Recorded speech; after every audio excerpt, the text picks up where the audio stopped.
Hora de falar de Watchdogs 2 aqui no stand da Ubisoft. Eu tô aqui com o Belanger. A gente tá falando do nome dele agora há pouco. Did I say it right? Yes. Really? It's Danny Belanger in French, but you said it perfectly. You're French, no? Well, I'm Canadian, and in Quebec we speak French and English a lot, so I can speak both. Okay. Well, let's talk about the game. Watchdogs 2 is seems like a really nice video game. Can you tell us what's new about it comparing with the first one? A few things are new, obviously. A new main character, Marcus Holloway, a brilliant hacker, a new city, the whole Bay Area of San Francisco, so Marine, Oakland, and Silicon Valley. There's a new driving model that's improved. There's a much deeper hacking system, so a lot more options for the players, a lot more gadgets, and we added co-op. So Marcus is part of a hacker group called DeadSec, and now you can join these people and just play some missions in the city in co-op. So those are the main ones. There's a lot of detail in there, but yeah, that's nice. One thing I really like about the first game is that when you see people, you can hack them, you know? Anyone in the city, you can see his name, his account, this kind of thing. Did you keep that? Did you evolve that? How is that? Well, it's called the profiler. We call it the profiler. Yes, you can still profile a lot of people. In some of the hacks, when you profile people, you can fake their information. So now send the cops to arrest them, and that creates a lot of chaos. So we have hacking AI, and in Watchdogs you had one hack per object. Now you have multiple options on all the hacks, and that allows you to be super creative. So you can make his phone ring. You can, like I said, send the cops, and that'll create situations that you can take advantage of. That's really nice. One thing about the story. Does the story has anything to do with the first game, or is it a total new one? It's a totally new story, but DeadSec was in the first game. So if you remember DeadSec in the story, now it's really about DeadSec. So it's in the same universe, but it's a different story. Okay, what about the hacking? We used to have a lot of options. Do you have in mind like a number? How much options of hacking you have nowadays? I know I couldn't say a number, but what we try to do is every single thing that's connected can be hacked. So and it expands so much. Like all the cars in the street can be hacked, and that can create a lot of situations in which you can take advantage of, like removing cover from an AI, creating your own cover, clearing the traffic, making the cops fall down. That's one of the examples. Something we added that I didn't mention was the network hacking.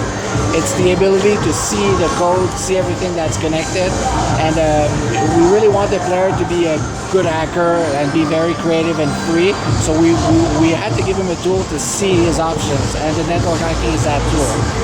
Okay. Well, I wanted to ask you about we used to have a lot of advertisement on the first game. This time we don't see a lot of that. Why? I mean, it's because is it far away? The date of launch this game?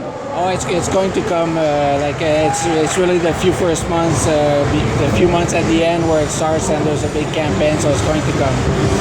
Nice. What about the time?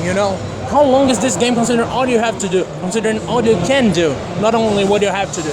It's very hard to give a number because all players are different. So if you're a player who's stealth, takes more time, and a hacker, an aggressor is a little faster.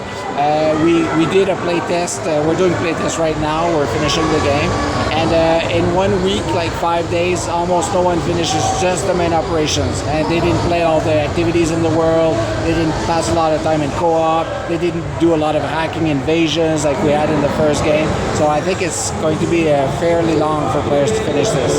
Will there be any DLCs, or you don't speak about it? There will be DLC for sure. The details are being worked on right now, so it's going to be announced in the coming weeks, but for sure there's going to be DLC. Okay, can I do a personal question now? Sure you can, if I could answer. What are your favorite games? It's really hard to pick like one style or one. I like a lot of action games, so I was a big fan of Star Wars Battlefront. Whoa. No, come on, you're totally right, man. For me, that was super fun. Hearthstone was really good, so I play a lot of tablet. I like RPGs a lot. Follow, the last Follow was strong. So those are the type of games that I play. Is there anything you want to say I didn't ask you? You're free to say whatever you want. Well, I think this game is going to be much better if players are creative. So we're giving a lot of tools, so use them, try different things. Our philosophy is if you have an idea, try to do it, and then we want to say yes. So in playtest, when someone does something crazy, we're like, oh, that's a good idea. Let's make it work. So players should really try, get a lot of hacking. Don't play like they normally play, because you can be an action player, but try being a hacker. Like think like a hacker, and then the game is really different. You don't even have to kill anyone in this game ever. So you can be a really hacker and use your tools and to finish all the objectives. One last thing about the hacking system. Do you research about real facts, like things in the real world that can be hacked, or you just, you create stuff from your mind? This kind of... All of our hacks are based on reality. We adapt them for the game, obviously, but they're all based on reality, and we really want to reflect the technology that's out there, and that's what we want to do. But all of them have to be faster, quicker for an action-adventure game. Obviously, a hacker will pass like 10 hours in front of code. That's not what we want the player to do. So they're already hacked, but then you can use them very quickly and efficiently in the game. Thank you a lot, man. Really. And I really love Watchdogs 1.